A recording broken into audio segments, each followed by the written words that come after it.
Recording in progress.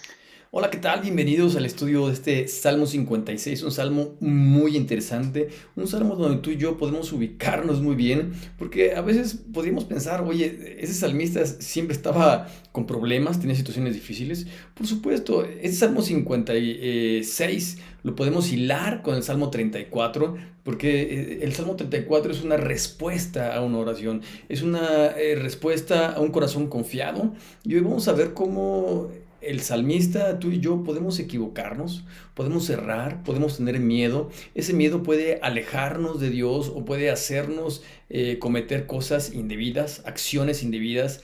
Podemos tal vez claudicar, caer en la tentación de huir, de aliarnos al enemigo, de no creer e incluso de tener miedo. Y te recuerdo que el miedo nos paraliza y nos hace hacer cosas que no tenemos que hacer. ¿Y sabes qué? Todo esto se resuelve con la fe, con la confianza en Dios. Resolvemos los problemas de manera diferente, vivimos los problemas de manera diferente y podemos vivir la vida de manera diferente. Vamos a platicar un poco acerca del contexto histórico y cultural de este salmo. Ese salmo lo escribe David y de hecho, permíteme y te leo el título que viene en la en la versión Reina Valera. Al músico principal sobre la paloma silenciosa en el paraje muy distante, Mictán de David, cuando los filisteos le prendieron en Galat. ¡Wow! Bueno, ¿y qué hacía David en Galat? Bueno, te recuerdo que Saúl lo estaba persiguiendo. Él huye y de repente va y hace uso de su astucia. Va con el sacerdote, le pide de comer y de repente no tenía armas porque había huido y le pide la espada con la que él había vencido, bueno, más bien con la que tenía Goliat, con la que iba a pelear Goliat. Esa gran espada se la pide y aunque tal vez sin duda alguna David era un poquito más pequeño que Goliat, le quedaba un poco grande la espada, pues la tomó y se fue para poderse defender con esa espada y tal vez en su sagacidad dijo, ¿a dónde voy a huir? Y tal vez dijo, pues voy con los filisteos, a Gat precisamente, y va a Gat, que era el lugar donde era Goliat. Y por supuesto, dices, pues si Saúl me quiere buscar aquí, pues se va a enfrentar a todos los filisteos y no creo que quiera empezar una guerra. Y tal vez abusó de su astucia. Pero sabes una cosa, eso de abusar de la astucia no está bien, puede ser inteligente, puede ser sagaz, pero nuestra dependencia y nuestra manera de resolver los problemas tiene que ser en Dios. Y por alguna ocasión, cuando eres muy listo o cuando eres sagaz, podemos abusar de eso y podemos alejarnos un poco de la fe y podemos meternos en mayores problemas. Llega David acá y de repente lo identifican, no era un youtuber, pero sí ya era famoso, ya mucha gente lo conocía, ya mucha gente sabía, incluso aquella canción que cantó el pueblo cuando derrotó a Goliat y que a Saúl le molestó mucho, que decía que Saúl mató a los miles y David a los 10,000. Se hizo famoso. De hecho, mató a un gigante, él solo con una onda, o sea, con armas que no eran, pues podemos decir, tan agresivas o que eran tan comunes para usar en la guerra. Y por supuesto, era muy conocido y lo reconocen. Y cuando lo ve el rey, pues obviamente lo quiere matar, pero él finge que yo creo que pues Dios le ayudó en esta astucia y Dios lo libró, por supuesto. Finge estar loco y empezó a hacer cosas, a derramar saliva, a dibujar con su dedo en las paredes, en el piso, a hacer cosas de locos, ¿no? Y de hecho, después empezó a trabajar con el rey y también, pues se pudo ver aliado, de hecho hubo una batalla más adelante, eso es más adelante, hubo una batalla contra Saúl y el rey no quiso que, bueno, los consejeros del rey le dijeron que no vaya él, se nos puede voltear. Te recuerdo que él mató a Goliat. Y sabes una cosa, en este contexto histórico y cultural que podemos denotar como el rey de Israel o el ungido de Dios, el próximo rey de Israel, que pues ya era actual porque ya lo había ungido Samuel, que tal vez traía algunos problemas como tal vez tú y yo, nadie confiaba en él. Bueno, te recuerdo que su familia no confiaba en él. Cuando fue a ungirlo Samuel, pues el papá dice, no, pues ya no tengo más hijos. Bueno, hay uno por ahí chiquito ahí que está cuidando las ovejas, pero él no creó. Y cuando el mismo profeta de Dios lo ve y dice, no tienes otro, ¿sabes? No importa quién confíe en ti. Cuando tú aprendes a confiar en Dios, tu vida cambia. Pero a veces las circunstancias difíciles, los problemas, si no tienes tu fe firme, ¿sabes? Te puedes alejar de Dios. Y hay que recordar la palabra de Dios. Vamos a leer estos versos, vamos a leer, te recuerdo, Salmo 56, vamos a leer verso 1 y verso 2. Ten misericordia de mí, oh Dios, porque me devoraría el hombre, me oprime combatiéndome cada día. Todo el día mis enemigos me pisotean, porque muchos son los que pelean contra mí con soberbia. ¡Wow! Bueno, cuando nos sentimos tristes, atribuidos, perseguidos, debemos de recurrir a Dios. Debemos de acudir a Dios. Cuando tú tengas problemas, tal vez incluso cuando tu fe falle, sabes, recurre a Dios. Él tiene gracia, tiene misericordia. De hecho, estos primeros versículos denotan misericordia. Dice, ten misericordia de mí.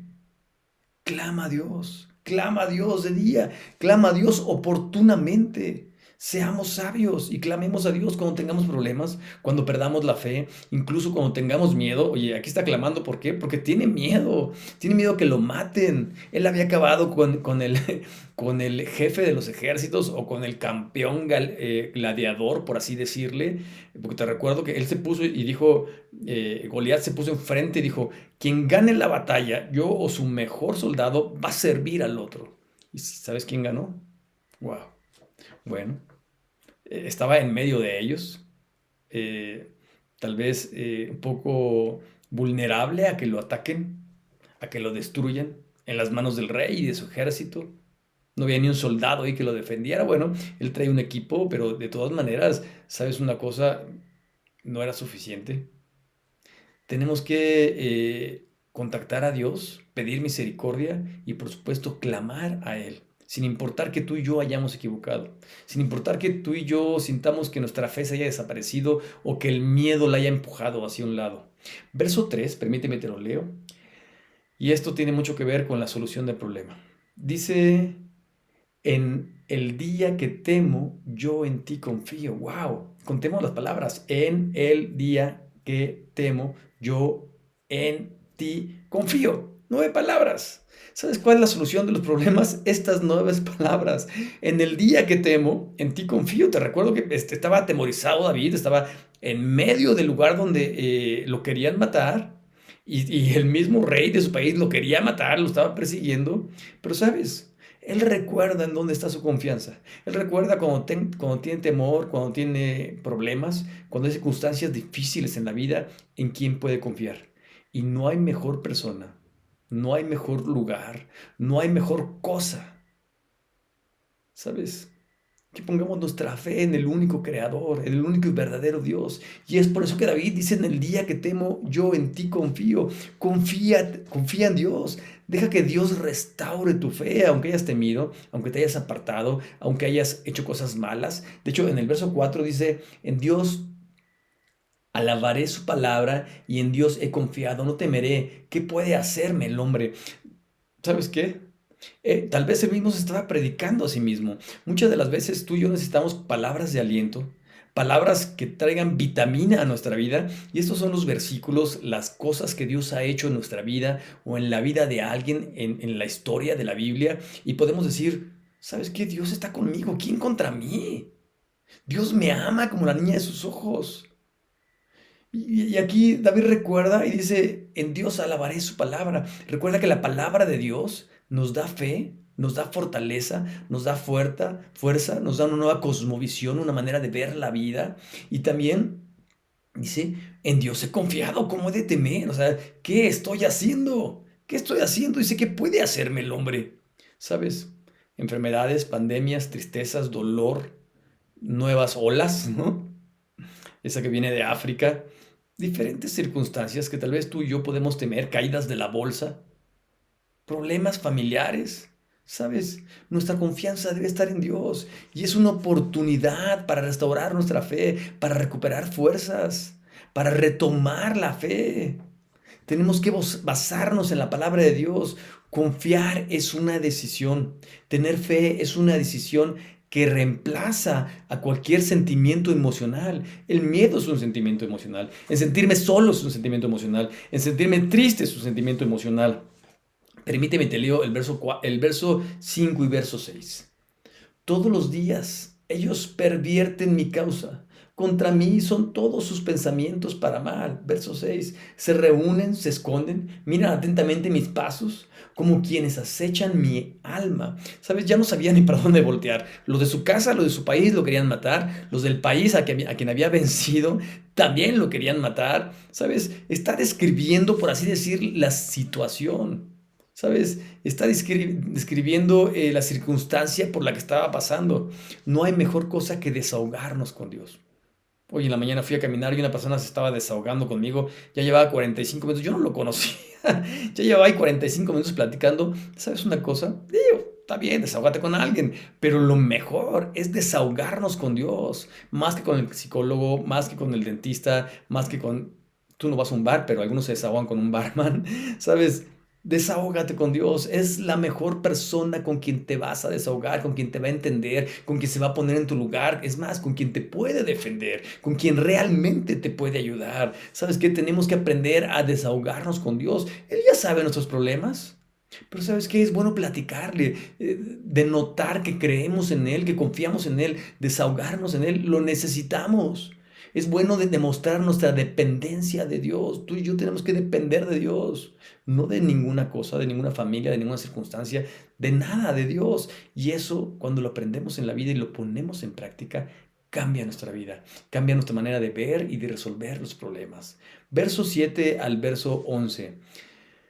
Eh, Aquí viene algo donde podemos decir y podemos denotar que es un salmo precatorio, un salmo donde pide venganza, donde pide justicia, donde pide que lo defiendan. Y sabes que ese es el punto. Acúsalos, acúsalos con tu padre, ten fe, ten fe.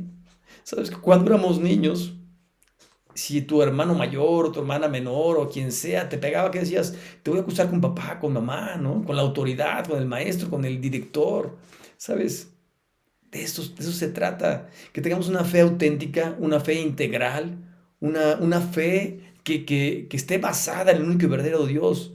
Es decir, una fe real, una fe en el control soberano. Te leo versos 7 al 11. Versos 7 al 11 dice la letra: Pésalos según su iniquidad, oh Dios, y derriba en tu furor a los pueblos. Mis huidas tú has contado. Pon mis lágrimas en tu redoma. ¿No están ellas en tu libro? ¿Serán luego vueltos atrás mis enemigos el día que yo clamaré? Esto sé, que Dios está por mí. En Dios alabaré su palabra. En Jehová su palabra alabaré. En Dios he confiado, no temeré.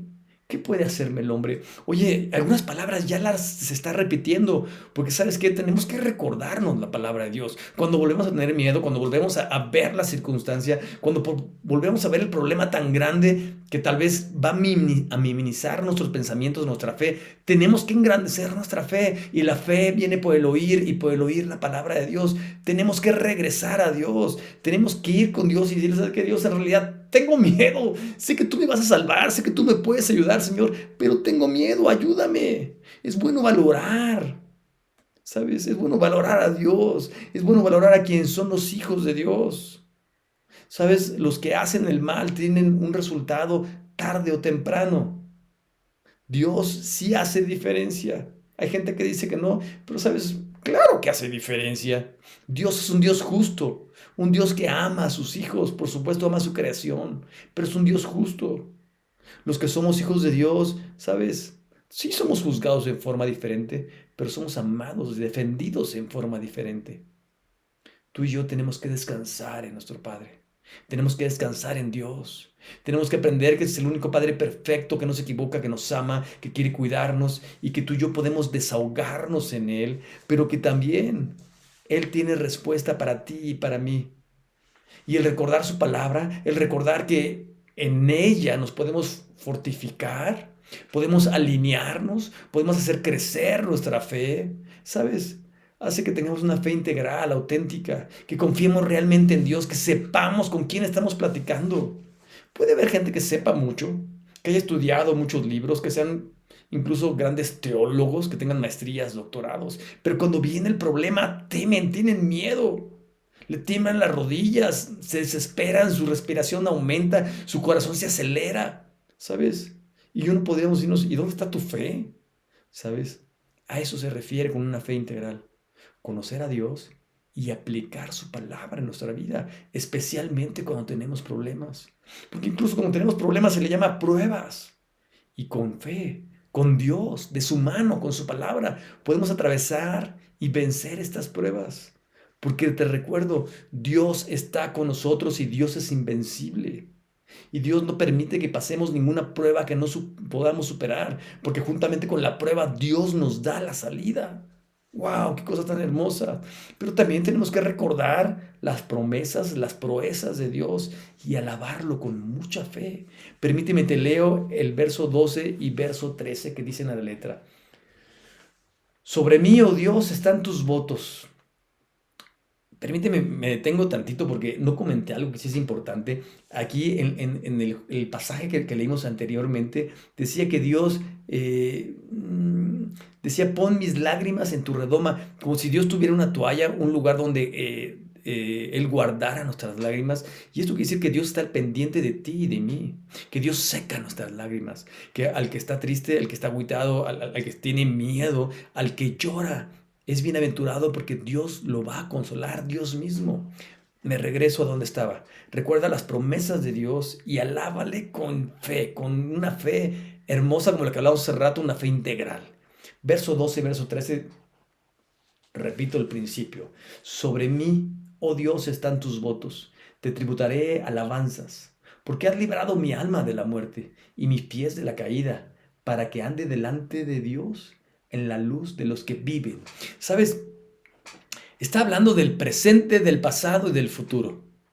Ha cambiado su perspectiva. Alguien que tenía miedo, que estaba atemorizado, que estaba en un lugar, sigue en el mismo lugar, por supuesto, pero ya su condición emocional y espiritual ya no es la misma. Está recordando lo que ha hecho Dios, lo que va a hacer Dios en ese momento, cuando Él retoma la fe, cuando pone sus ojos y su corazón y su esperanza en Él. Y sabes, está hablando del futuro. Es pues la fe, la certeza de lo que se espera, la convicción de lo que no se ve. ¿Sabes? Está aplicando la fe. Y es lo que quiere Dios que tú y yo hagamos. ¿Sabes? Que avancemos, que crezcamos espiritualmente y crecemos en los problemas cuando nos aferramos a la fe, cuando nos comprometemos con Dios, cuando no regateamos, cuando no nos vamos con los malos, cuando no nos debilitamos, cuando por el contrario, los problemas nos fortalecen, los problemas nos avientan a los brazos de Dios, nos recuerdan que Él nos consuela, que Él nos fortalece, que Él nos guía, que Él nos defiende. Recuerda las promesas de Dios, recuerda su amor. ¿Sabes? Dios ha hecho muchos milagros. Ha abierto mares, ha dado de comer a miles de gentes con pocos recursos, pocos peces, pocos panes. Pero la gracia, la misericordia y el amor de Dios es grande, es mucha. ¿Sabes? Tenemos que fortalecer nuestra fe en su palabra, en su amor, en su gracia, en su misericordia, en cercanía a Él. Y eso hace cambiar el problema. Y nos hace recordar que tenemos un gran Dios, sin importar el tamaño del problema. Es por eso que nuestro pasado, nuestro presente y nuestro futuro tiene que estar basado en Dios y en su palabra. Y eso te recuerdo, por aquí puse un apunte en mi cuaderno porque me encantó esta frase. Confiar es una decisión que reemplaza cualquier reacción emocional. Pongámoslo en práctica. Sin duda alguna, tú y yo tenemos problemas, hemos tenido problemas y no quiero espantarte, los problemas no se acaban. Decían los diarios el fin de semana pasado que la bolsa estaba cayendo en muchas partes del mundo por esta cuarta ola, por ese temor a la enfermedad, a que vuelva a pasar lo mismo. ¿Sabes una cosa? Cuando realmente confiamos en Dios, sí somos disciplinados, somos cuidadosos. Dice la Escritura que el sabio, el avisado, ve el mal y se esconde, se quita, se aparta. Pero ¿sabes? Nuestra fe no está en una pandemia, no está en una clase política, una crisis económica, no está en si gana el partido un equipo, mi equipo favorito, no. Mi fe, mi esperanza, mi verdadero gozo, mi verdadera felicidad, mi plenitud de vida debe de estar en Dios. Y eso cambia nuestra perspectiva. Aunque estemos en problemas, y aunque de repente venga otro problema, y aunque de repente venga otro problema, ¿sabes? Cuando Dios está con nosotros y con tú y yo anclamos nuestro corazón, nuestra fe, nuestras decisiones y nuestros sentimientos en Dios, cambia el asunto. Y sabes, esos problemas se ven desde otra perspectiva. Desde una perspectiva donde conoces el pasado, el presente y el futuro. Y esa perspectiva únicamente te la da Dios. Confiemos en Él en cualquier tipo de circunstancia. Salmo 56, te espero la próxima vez con el Salmo 57. Que Dios te bendiga, pongamos esto en práctica. Que tengas una excelente semana. Hasta pronto.